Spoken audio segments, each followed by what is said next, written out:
Hello, it's another edition of the Chamber right here on Citi TV where we bring you everything you need to know about Parliament and what has transpired in and around this house, of course on the floor this week. My name is Duke Mensah Opoku.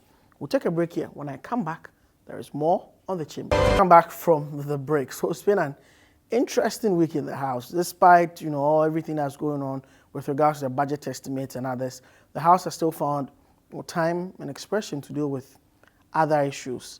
For what has been happening in Parliament this week, here are the headlines as captured on the recap segment. The two petitions were presented to the House on Tuesday by Boko Central MP, Mahama Yariga. A petition on behalf of Dr. Kwabena Dufo, who used to be a shareholder of the defunct Unibank Ghana Limited.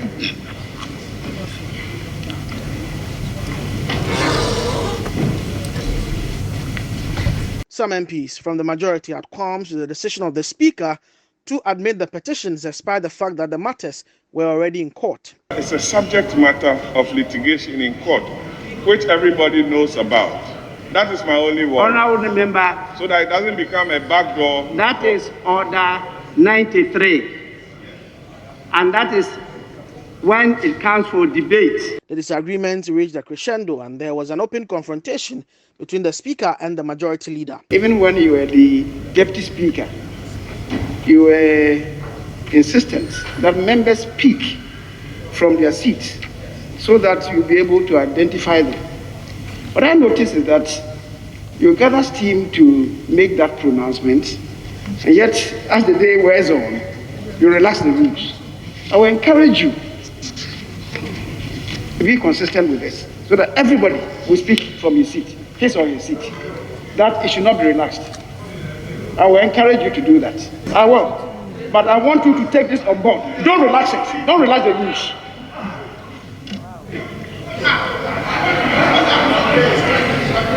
Honorable Majority Leader, the business of government is led by you in this House. You don't lead Parliament. You lead the business of the House. You lead the majority, and you lead government business. As to the role of the Speaker, you haven't reached there yet. When you get there, you do so. The Speaker upheld the directive for the formation of a 7-member committee and the submission of names of members before the House goes on recess. It's before the House. It cannot just remain at the table. The House will have to consider it, and that's why there's a need for a special committee or ad hoc committee to handle it. Or if the House decides that because of the subject matter, you refer to a subject matter committee to handle and report to the House, so be it. And that is why I'm guiding the House for us to carve out the procedure of how to handle it. Later, the House approved the budget estimates of 512 million Ghana cedis for the Ministry of Railway Development, 1.9 billion Ghana cedis for the Roads and Highways Ministry, and 657 million Ghana cedis for the Transport Ministry. Estimate of expenditure for Parliament and the Parliamentary Service, and that is why we submitted. Compensation was 201,112,086 Ghana cedis. Goods and services, 205,027,688. Administrative and operational expenses, 406,139,774. Capex, 177,346,911. So grand total is 583,486,685. Recommendations of government on estimates of expenditure for Parliament and the Parliamentary Service. In view of the reduced fiscal space in the national budget, as a result of statutory and debt service obligations. Government cannot accommodate the request by Parliament. If you have your cousin, the Constitution vests the natural resources of this country in his hands. You are the finance minister, you are a major shareholder in Data Bank, that is the transaction advisor. Your other cousin is having a law firm that is participating in advising. Some of them are, some other firms are his friends. Obviously, Mr. Minister nominee, I don't think those who are raising those concerns are just not doing that about, they're not being, what do you call it, abusive. They are raising concerns that we'll all be more careful, because you know the path on conflict of interest and doing the right thing is very narrow. I did not just raising genuine concerns that need to prompt all of us so that we can constantly stay and make sure that we are doing everything right, rather than maybe labeling it as though it is with some ill motives that people raise this concern. Mr. Chairman, I think that you are right, and in a democracy, all that should happen. The issue really then becomes whether we throw so much dust in any transaction that even as it is good for the Republic, these issues override them and we put it aside. And I think those issues should be confronted in a way, maybe have a national dialogue on these things so that we can help move forward. Because the history of people in Investment Bank or Wall Street becoming Treasury Secretaries or Ministers of Finance, even in Ghana, is going to continue. And therefore, how do we address it in a positive way for us not to lose the opportunities of innovation, etc., etc. Major stories in Parliament this week, from approval of budget estimates to settling the tier 4 between the executive and the legislature by way of budgetary allocations and all of that. Those are the government officials who brought you on the recap segment. We'll take a break here. When I come back, we'll delve into the issues on the From the Floor segment. Stay with us. Citi TV is live on DSTV. Go to channel 363. On GoTV, access Citi TV on channel 182. On a digital TV, please press the menu button on the remote control and run a new search on your TV. Take note that without an antenna, you cannot access Citi TV on your television.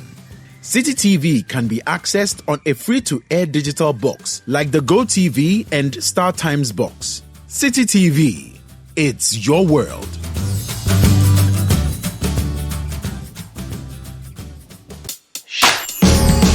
We're about to change your Sunday night for the better. The reality is, after school in Ghana, You're on your own. you're on your own. Where are you going? The job that you are getting, you can't afford your transportation. You have to pick your trotro. Rent. No matter how rich you You are, have to go to the salon. Yes. you have to go to your salon. Like, no matter how rich you are, unless your parents are buying your car, everything, right after school, life hits you hard. Really hard. We'll bring you the most captivating guests and explore the most amazing stories. It was petrifying, terrifying than what you people saw on camera, because I think the video was about, I can't remember, 8 or 6 minutes. The whole incident was about 2 hours. So one car was chased out of my neighborhood by my neighbors with cutlass. They came to your house? So he marched me outside. Naked? Naked. We will dazzle you with real-life situations and examine mind-blowing topics. Take us down to do that. So, yeah. Oh, nice one. Oh, nah, this looks good on me, you know that? I can really do good. I want to go now.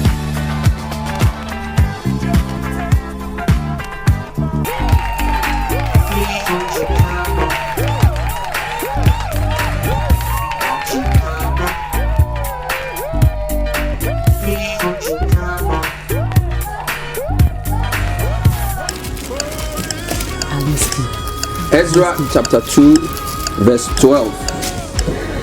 The children of Akzad, 1,222. Join me, Frema Dunyame, And me, Ato Kwamna, every Sunday at 7 p.m. on Citi TV. Are you ready? Upside Down, every Sunday, 7 p.m. only on Citi TV.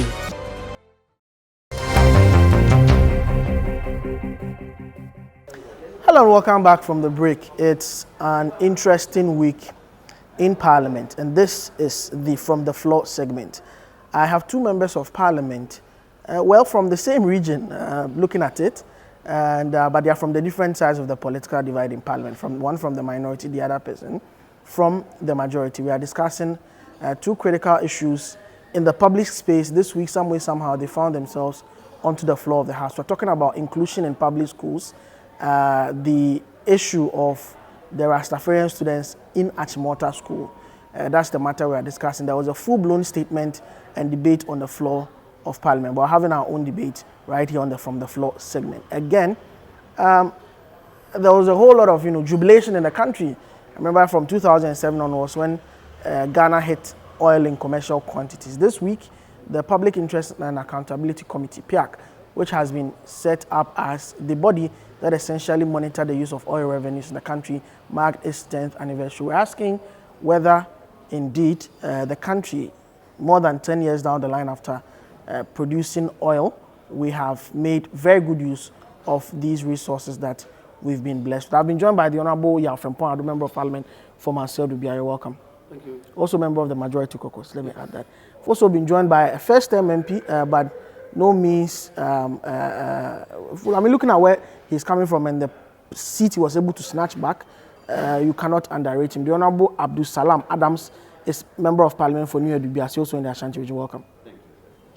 Okay, so let's zoom straight into the issue of the schools. This week, Inshira Nkrabia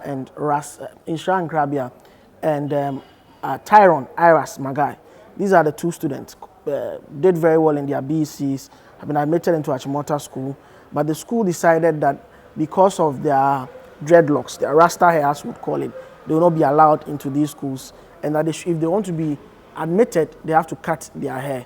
There's been back and forth between the school management, the Board of Governors, Ministry of Education, Ghana Education Service, as to whether the students should be admitted or not. There was a statement on the floor of Parliament presented by former Deputy Minister of Education, MP for North Tongue, Samuel Okujeto Ablakwa. The House was split down the middle, divided as to whether students should be allowed in or not. A lot of issues came up in the debate. We're having our own debate here. Let me begin with you, the Honorable Abdul Salam Adams. You've had the opportunity, a lot of people during the debate also drew, inferences from outside the country and what pertains elsewhere and all of that. You've had the opportunity to school here, schooled outside Canada and all of that. I want to find out from you where you stand on this debate, briefly. Thanks for having me. Okay, so I'll tell you my personal experience. My first class at University of Manitoba, Canada. I got in the class, sat down. Few minutes later, a gentleman walks in with 3 earrings on both sides of the ears. And I thought the professor would probably, as we do here. You couldn't even imagine that in an African or Ghanaian setting. Says hello to everyone, sat in, class goes on. He turns out a very brilliant student, almost hijacked all the conversation in the class. Then a second seminar, we got in, there was this gentleman who was setting up the projectors and everything for the class to begin. And then it turned out he was a professor with earrings.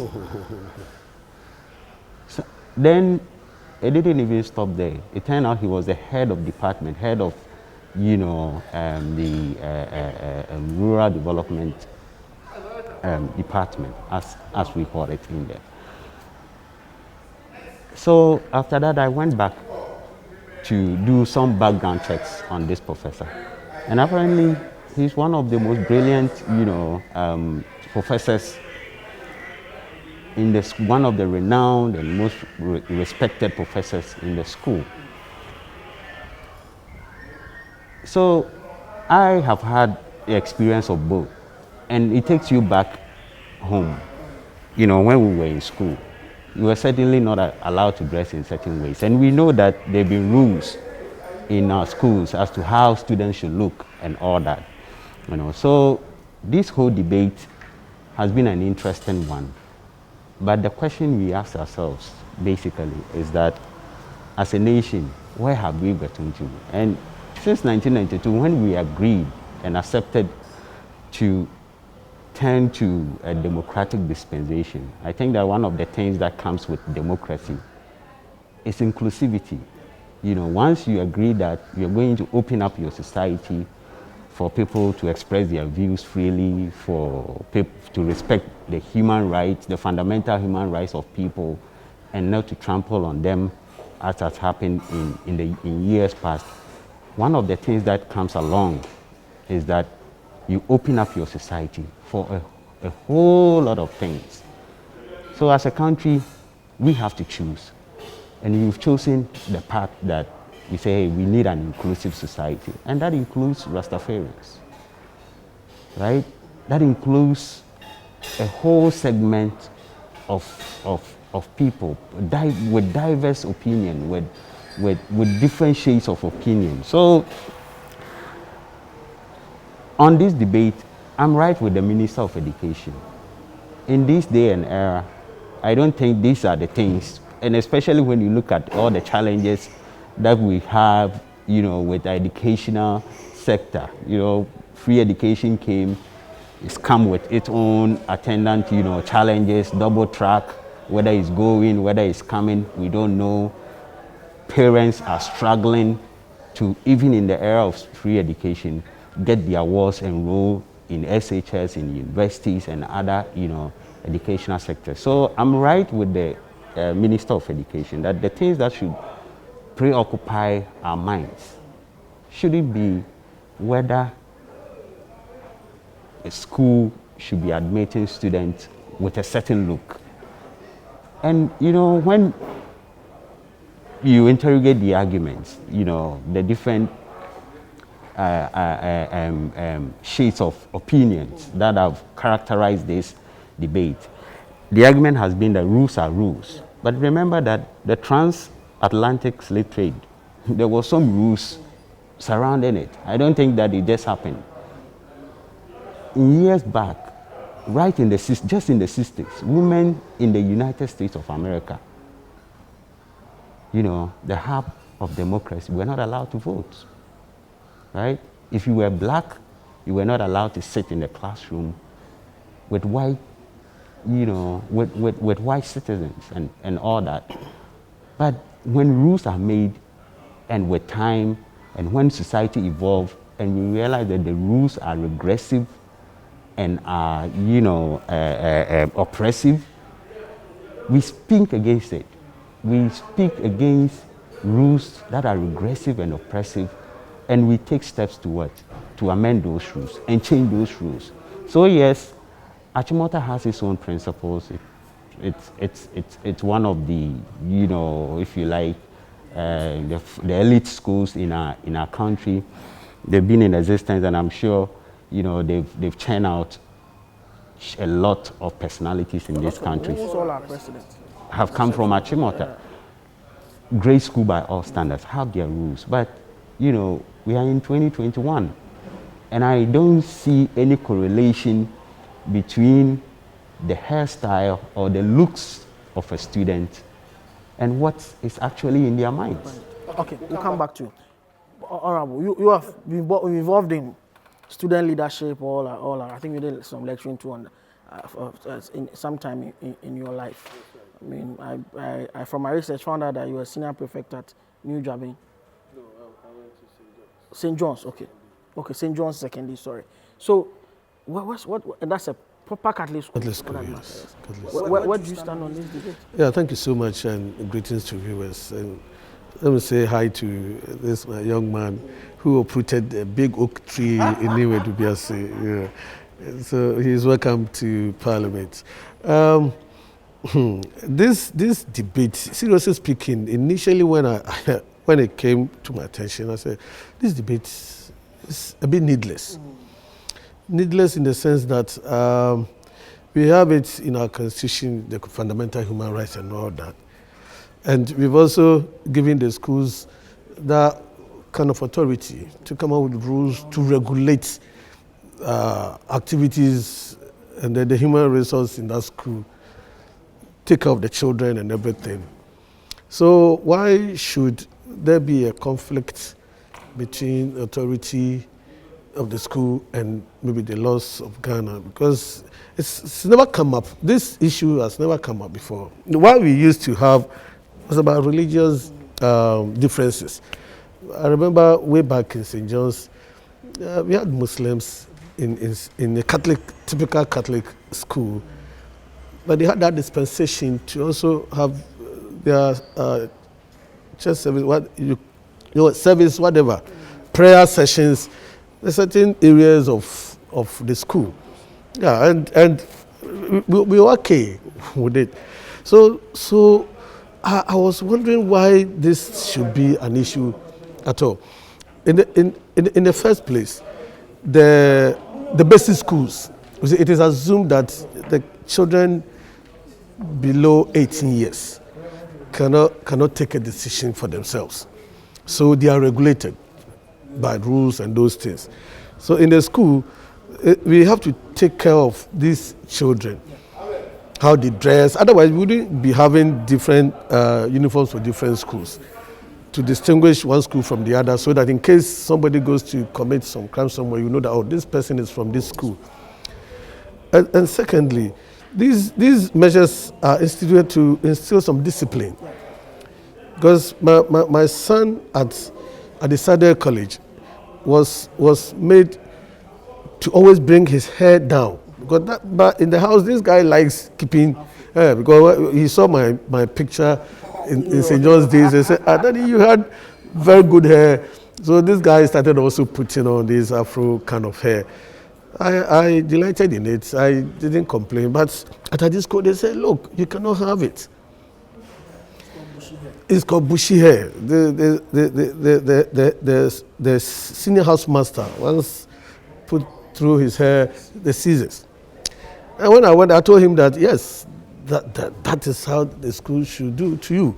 In the house, I'll permit you to do that, but here you are supposed to abide by the rules of the game. That's it. So this Achimota thing, I didn't understand it until I read and listened to other commentators. As you said, at least I've taught before, and I know how to manage children in every sphere of life. And you know, those days when you went to Kebas, apart from your first degree, you did, apart from the degree, it was compulsory. I mean, so all of us in those days had our degree and then the diploma attached. So whether you like it or not, you are a teacher, and you have to know the rudiments of keeping children. So I realized that at this situation, this Achimota situation of the Rasta, was it a religious conflict or just lifestyle conflict? So I was confused. If it was a religious conflict, then Ghana, we don't have that problem at all. But if it was lifestyle, then the children must abide by the rules. But they're saying it's religion. The Rastafarians don't cut their hair. That is a bit problematic. It's a bit problematic because when you are in a society where the generality of the people, this is the way they go, and you come in spite of everything. Otherwise, this how do you call them? I don't want to give credence to that, so I even don't want to mention those names. I don't want to mention this, the LG something. You know, otherwise, the society will also say that, look, permit these people. You see, we are guided by rules. We are a social system.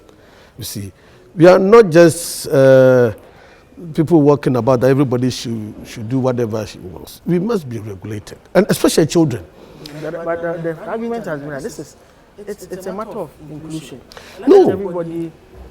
We don't have a problem. They please, but let them be comfortable. No, we don't have a problem in this country about inclusion. Never. We don't have that problem at all. No, you see, in the, you know something. There are thousands of schools out there who wouldn't mind? That's the where I had the problem with the parents. So you should have gone to another Exactly, school. they will accept these guys because they will say that nothing debars any school from accepting them. Right, so they could have gone to some other school. They would have taken them. I won't mention the guy's name. In Senior, there was this guy who joined us in sixth form from Agasco. My age mates will know this story I'm talking about. The guy was sharp, very brilliant, but very bad boy.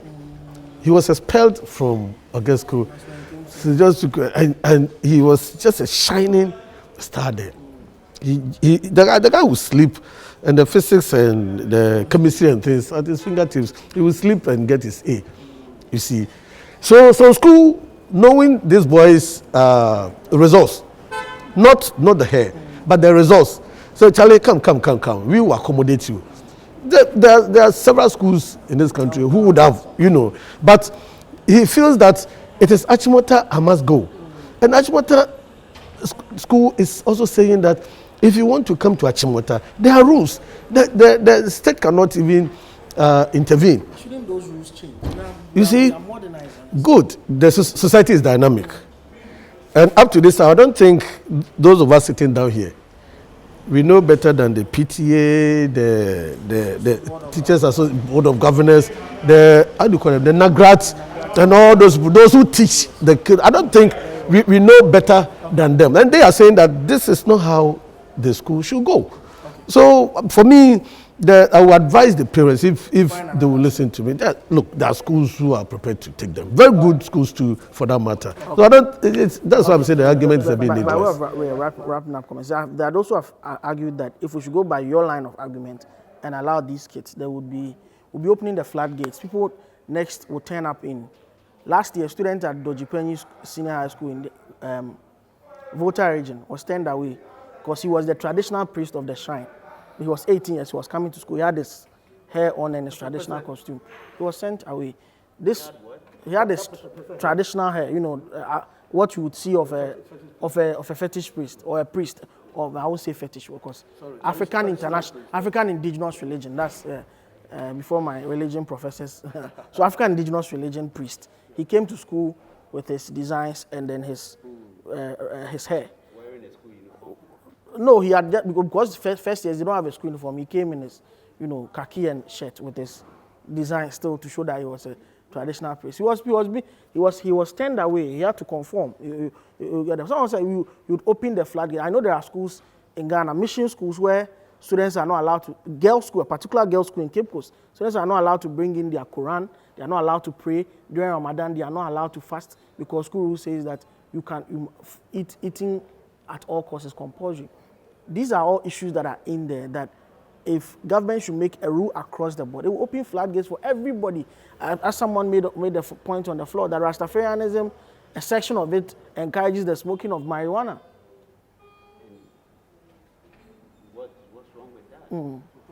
What's wrong with the smoking of marijuana? What's wrong with it? In some other countries, yes, it's illegal. It's illegal, I understand, but in some other countries, it's legal. But we're talking right? about We are talking about this country, so I have no qualms at all about rules, but rules have to be reasonable. You understand? And the point about it opening the floodgate for all manner of behaviors and people wanting to do whatever they want, in the schools and all that, it's tenable. But rules have to be reasonable, okay, to people. And there are if, for instance, the case of the fetish, the traditionalist. If he was wearing a school uniform and thought that they would be comfortable with a certain hairstyle, with certain necklace around their necks, as long as that does not impede a learning process, can't we be flexible? Students and teachers away from that. As long as it doesn't, did it scare people? Well, that's one of the arguments. I doubt if if you saw a person dressed that way, you would run away from them. You know, I think that, you know, it's an interesting discussion, and you mentioned the bit about Muslims not being allowed to. I mean, it's good. It's good that this has come up. This brings up the discriminatory, you know, policies and rules that have governed some of our institutions. And I think this argument, by the time this ends, we should have a finality to all of these. In this day and age, why should anybody, you know, be told that, okay, if you want to be in this institution, you will not be allowed to practice your religious beliefs? I don't think there's any sense in that. You understand? That is no different than a white man, or in some other countries, a white man saying, I do not want to sit in class with you because of your skin color. You understand? This is no different than any different than apartheid. You understand? So I think that we should embrace democracy.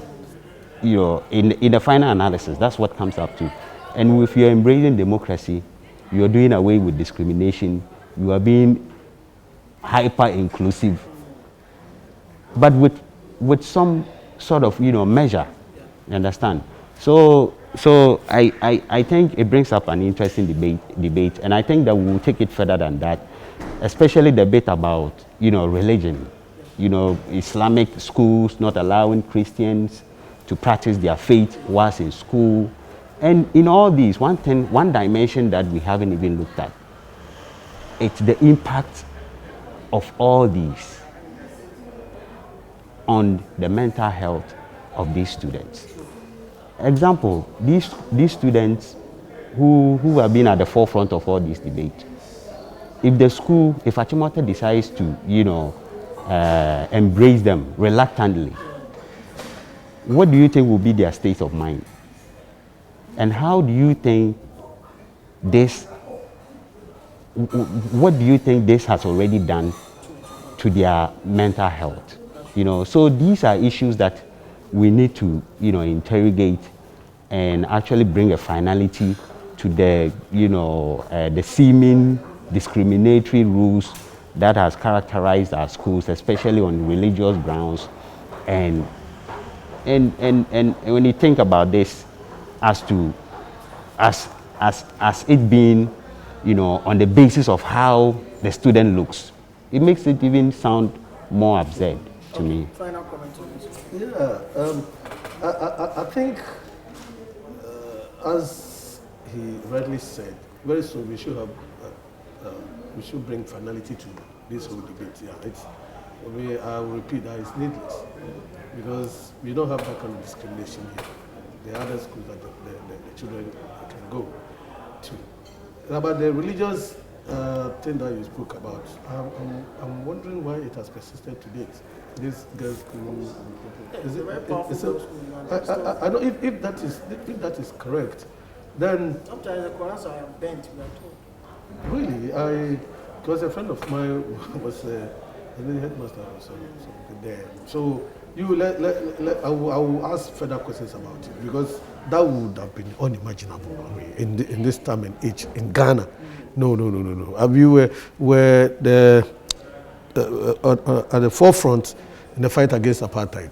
But this one will be this. I mean, serious in our own country here. Yeah. So I think we should do further interrogation. So this one we need not talk too much about. And one last bit about it. You know, some people are, you know, relating this to racism, and why they think blacks are even more racist than the people we call racist. You know, like we live in a country where some people are denied their loved ones because of their tribes. This is still happening. Some parents will not let their children to marry from certain tribes. You know, these are symptoms of, you know, a discriminatory tendencies in our society. And I think that this is just a scratch in the surface, but it affords us the opportunity to interrogate this matter, you know, in a way that makes us, you know, able to bring a certain conclusion to how we want to relate, even to each other. Just a sentence. You see, we should, all of us too, should not also delude ourselves into thinking that every society is perfect. Whether we like it, even in your own home, at times there's discrimination. But it is not deep-rooted. So some of these aberrations, I mean, society can correct it as we move along, especially these ethnic marriage system that he was talking about. Yes, for me, it used to be a serious case in the past, but with society moving forward and you being able to attend school from your corner in that village there to another school, you interact with other people. So with education and the society moving forward, I think this thing naturally should that, because you cannot legislate against some of these petty ones. It's the larger ones that we tend to legislate against, but the small ones, we live with them and manage them as we move along. Okay, let's move on now to the second issue. Over 10 years of oil production. Now there is the annual budget funding amount which comes to support the budget. And then we are told, at least from 2017, a huge chunk of our free SHS is also funded from oil revenues. How well have we done with the utilization of our oil resources, Honorable Salam?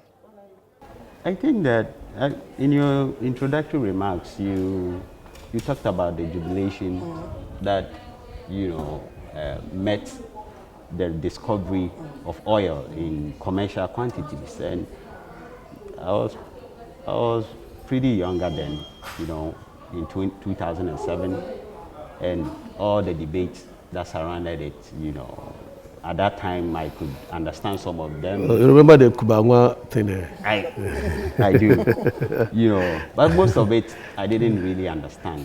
There was talk about local content and all that, you know, but you know, and all that.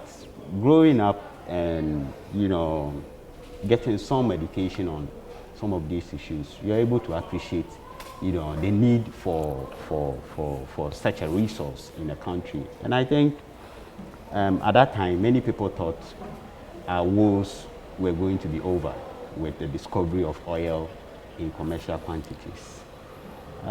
You look back 10 years down the line, and it's a question that probably the expert would have to answer as to what we have done with this resource. You just mentioned free SHS. Huge investments into the future. And the other day at the conference, one of the presenters was talking about how free SHS is a capital expenditure as opposed to, you know, social expenditure, a social intervention strategy. And I thought he was right. You know, if we manage our human capital well, I think that we are securing the future of this country. You know, some other countries have done it, Singapore and other Asian tigers. They practically didn't have anything. They didn't have oil, they don't have a lot of the resources that we have. All they had were human beings, and they decided to invest heavily in their human capital. And today, they are the envy even of some of the, you know, so-called advanced countries around the world. And I think that's the direction that we need to go down. I think the oil revenue forms a chunk of our budget right now. And with a dip in oil prices across the globe, I don't think that the sector has done as well as we would expect it to do over the last, you know, couple of years. And I know it would have some, you know, devastating effect on us too, you know. But Piak, when you talk to me about the the topics I picked to see what their reports say. And I think one of the things that they brought up was the issue of accountability issues, and the fact that Parliament has to tighten its oversight, role in making sure that oil revenues are actually used for the purposes that they are supposed to be used for. And, Honorable has been here longer than me. Oversight issues is a perennial challenge, right, to Parliament because of the very nature of the system of governance that we are practicing in this country. Probably very soon he will be a deputy energy minister or a deputy education minister, since all the substantive ministerial positions have gone. He will probably be a deputy minister and a parliamentarian. So if he's in that sector, how is he able to exercise that oversight responsibility over a sector that he, oversees? So that's the challenge. And I think that it was an important issue. And again, we need to go back to our constitution to see how we negotiate that curve. The executive, the legislature, where should who stand, so that there's a clear, separation of powers, so that the oversight responsibility of Parliament is enhanced in a way that takes this country along the path of, credible governance and good accountability system. So I don't know, but I think that we are definitely better off with oil than without it. And for all the excesses, I think, we've definitely passed on. Yes, thank you. Fortunately for Ghana, we had oil after a lot of countries have gone through all the teething problems and the ups and downs of oil production. So we have the benefit of those countries to checkmate how we spend our oil money. And I remember very well President Kufuor did so well, having the Norwegians and all those people to come as resource persons to come and teach us a lot of these things about how we should be responsible when you discover oil, and especially when you have it in commercial quantities. The support oil fields, when I was a little boy in secondary, anytime we drove past them, you saw the oil fields there, but they were in small quantities. The commercial quantities was just after the 2007 discoveries. So we needed to prepare ourselves, and one of the key factors that we learned from all these other countries was the reckless nature those in leadership in those countries that discovered oil spent their resources. So we said, look, then civil society should play a central role in the oil revenue, how we spend the oil revenue. That's how come this PIAC thing came about. And I was part of a group of governance institutions with the chairman, the recent past chairman, Dr. Steve Mantiao. Yes, and he was always a bit frustrated about the way some of the issues were handled as far as the disbursement of the funds were concerned. And rightly so, because you see, as a fledgling democracy growing up and coming into contact with this huge revenue, if you are not careful, you do things as usual, the same way as you used to do. So the PIAC initially wobbled, and for the first few years, up to about 5-6 years, they could not even see, but later they came out strongly, and we started getting their reports, and at times they were even forcing the Minister of Finance to come out, to explain where some amounts were being lodged and all that, because actually they are backed by law. You see, it's a creation of Yeah, so nobody can take them for a ride. So the 10 years in every institution's life, somebody might say that it's a long time to assess the performance of such an institution. But with PIAC, because of the improvements I'm talking about, I think they've somehow done well, because they've checkmate some of these excessive spending of the oil money. They have always been kicking against the ABFA, always. And seriously, when I was with them, I really sided with them. That, you see, why don't you focus on major infrastructure projects with the oil money? Because these are yes, it's not infinite, it's finite. So one day we won't have it, but we should leave a legacy. But the way we spread thinly for all the ministries, ABFA, they start a project and they don't even finish. And then even rolling over becomes a problem and all that. So you don't even see the real impact of it. So now what they are saying is that openness, yes, because of the advocacy they've been doing, there's clear openness about the oil revenue and all that. What is left now is the accountability wing of it, which all of us are going to support them. You know, I used to be the chairman of the Government Assurance Committee, and we planned visiting some of the projects that are supposed to be, taken by the oil revenue and all that. They couldn't do it. But I hope that with the new standing orders, that will give the chairmanship of that committee to the minority. These things can happen so that the oil revenue will be well monitored.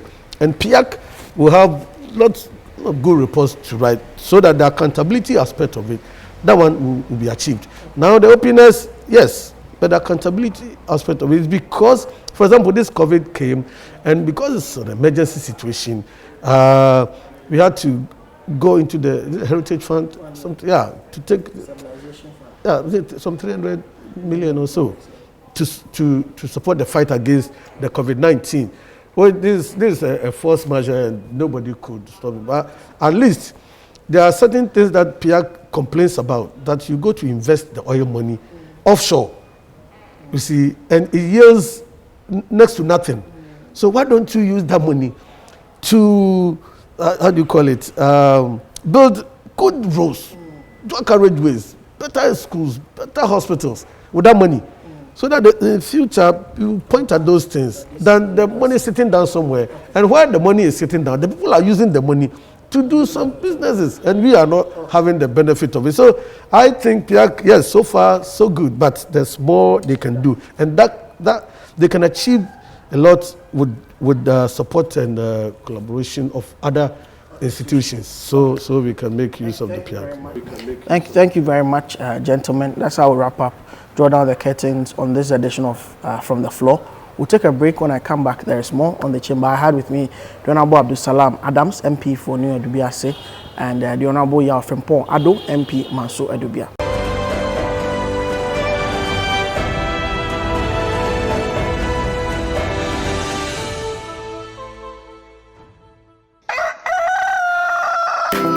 We spice up your mornings with culturally enriched conversations, social interviews, and policy-oriented discussions that will keep you updated on the progress of the nation. Let your voice be heard with the hashtag Breakfast Daily.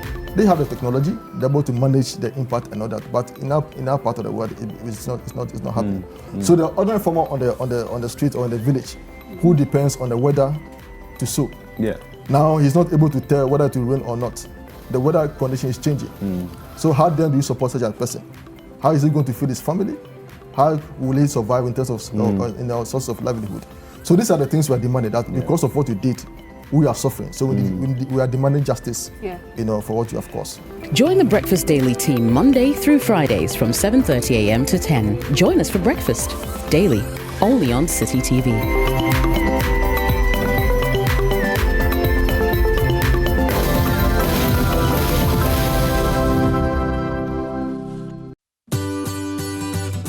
Citi TV is live on DSTV. Go to channel 363.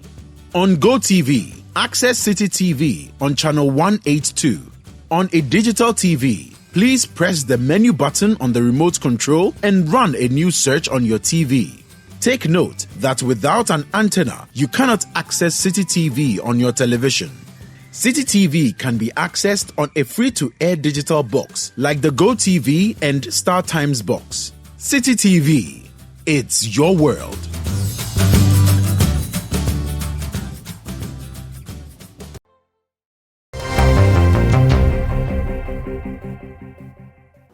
Hello, welcome back from the break. This is Duke's View, where I get to express my opinions on the major issues in Parliament. Well, this week, the vexed matter of the allocations to Parliament was actually settled, with the government backtracking with regards to the issues, and of course, specifically with the financial allocations that was supposed to come to Parliament. Now, it was slashed by 190 million Ghana cedis.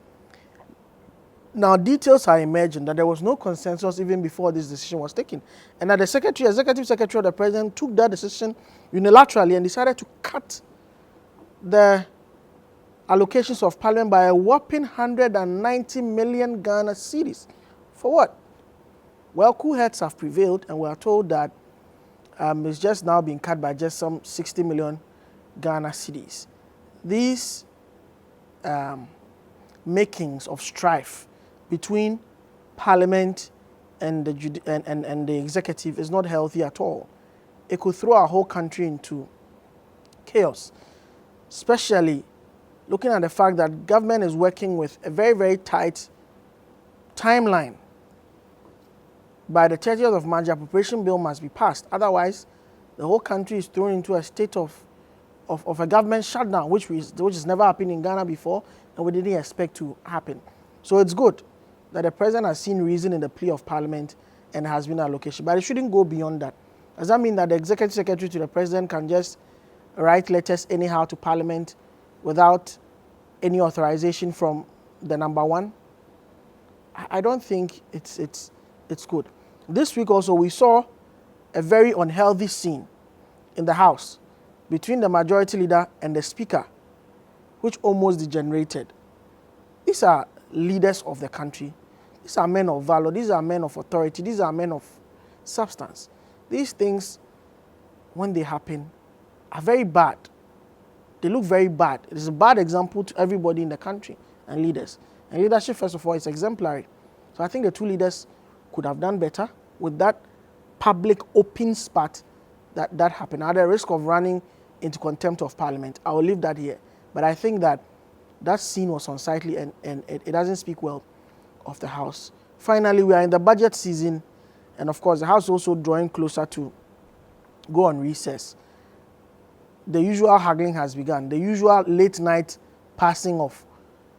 This time around, budgetary estimates have begun. They have 2 days more to do all of that. I think Parliament should exercise its oversight properly in this budget season and shouldn't be rushed to do anything that they don't have to do, right? And exercise its oversight properly. If some amount need to be cut it down at the committee levels, explain it properly at the plenary, so that this governance structure that we've put in place, this democracy that we say will make it work, its dividends will mature for all of us to benefit. And that's how I wrap up this week's edition of Duke's View, and by extension, the chamber right here on Citi TV. The House is going on recess next week, but we'll be here to bring you the final episode for this parliamentary meeting. Until then, my name is Duke Mensah Opoku. Adios.